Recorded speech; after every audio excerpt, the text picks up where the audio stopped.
Assalamu alaikum and welcome to What Mo Learnt, your own personal research assistant. And today's topic, Qurbani 2020 and where best to donate.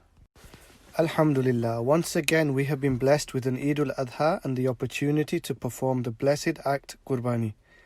MashaAllah, with Muslim charities spread all across the world, we have the opportunity to reach over 7 billion people.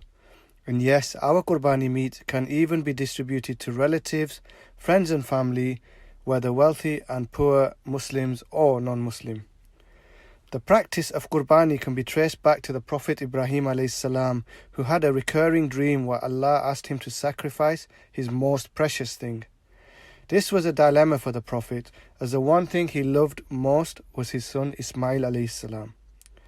Prophet Ibrahim and his beloved son Ismail alayhi salam discussed this together, and having complete faith in the command of Allah, agreed to go ahead. One can only imagine what would have been going through the minds and hearts of both. But as the blade was swiped, Allah in his infinite mercy replaced the young son with a sheep.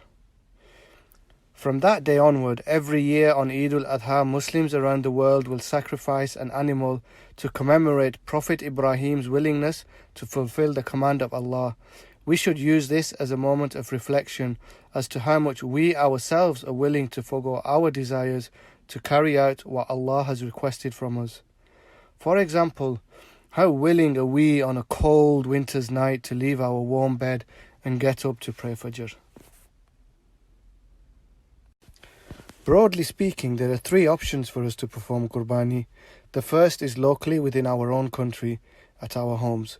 In this way, we speak to our own meat shop or a host of online butchers that will perform the Qurbani for us, and once the meat has been cleaned and cut, we'll have it delivered directly to us. A huge benefit of choosing this method is that our family and children get an idea of the spirit of Eid ul-Adha. The whole family share in choosing and distributing the meat to recipients, as well as enjoying it at home in their own Eid meals. If you know of any butchers supplying this service, please do share it in the comments so others can also avail of this and earn ongoing Sadaqah Jariyah. The second option is to perform Qurbani through extended family in our home countries. Many Muslims will ask family members back home to perform and distribute Qurbani on their behalf.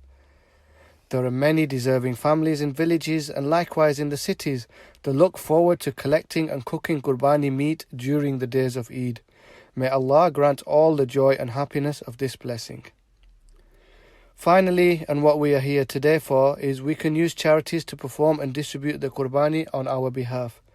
Charities have access and reach to those most in need. They will identify those most deserving and then pre-purchase and prepare the animals in each location beforehand. However, because charities work in so many locations, it can make it difficult for us to try and work out where we should prioritize our Qurbani donation to. So how can we prioritize our Qurbani? One of the ways we can prioritize is to look at the Global Hunger Index. This is an annual peer-reviewed report jointly published by Concern Worldwide and Welt Hungerhilfe, one of the largest private aid organizations in Germany who work independently of politics and religion.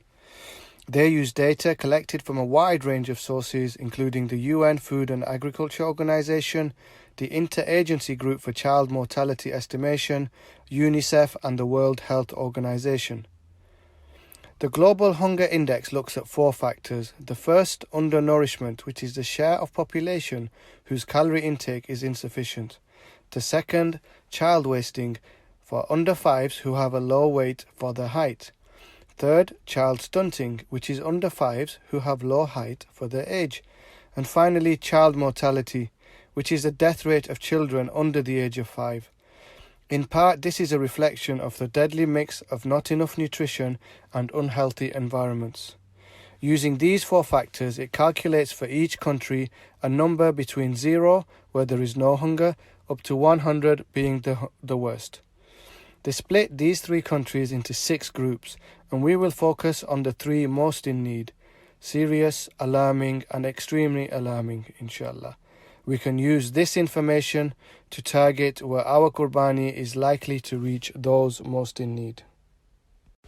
First, we will look at the serious group of countries, where there are 43 in total. I will split them into 3 lists, starting with the countries most in need. So from the first list, we have Liberia, Haiti, Timor-Leste, Zimbabwe, Afghanistan, Sudan, the Republic of Congo, Djibouti, Uganda, Sierra Leone, India and Niger. Next, with slightly better hunger index, we have Angola, Guinea-Bissau, Rwanda, Ethiopia, Mozambique, Tanzania, Pakistan, Nigeria, North Korea, Guinea, Mauritania, Bangladesh, Burkina Faso, Laos and Kenya. And finally, with a hunger index of 25 to 20, we have the Ivory Coast, Namibia, Mali, Benin, Togo, Botswana, Lesotho, Malawi, Cambodia, Cameroon, Gambia, Eswatini, Nepal, Guatemala, Indonesia and the Philippines. Next, we have 4 countries in the alarming group which has a higher global hunger index of between 50 and 35 points. The countries in this list with the one most in need first are Yemen, Chad, Madagascar and Zambia. If you're able to give your Qurbani here, then please do so. And finally, for countries where all the data was available, the extremely alarming and the highest country on the Global Health Index was the Central African Republic. If you know of any organizations that are performing Qurbani here, please do share with everyone in the comments below. Sadly, that is not the end. There was a list of countries for which the Global Hunger Index did not have all sources of information available. They believe that some of the countries on this list could be more in need than the Central African Republic even. The countries on this list are Burundi, Comoros, Eritrea, Democratic Republic of Congo, Libya, Papua New Guinea, Somalia, South Sudan and Syria. So to conclude this video, may Allah accept all our Qurbanis according to our intentions. If you have completed your own and are in a position to do extra voluntary Qurbanis, then please do consider it.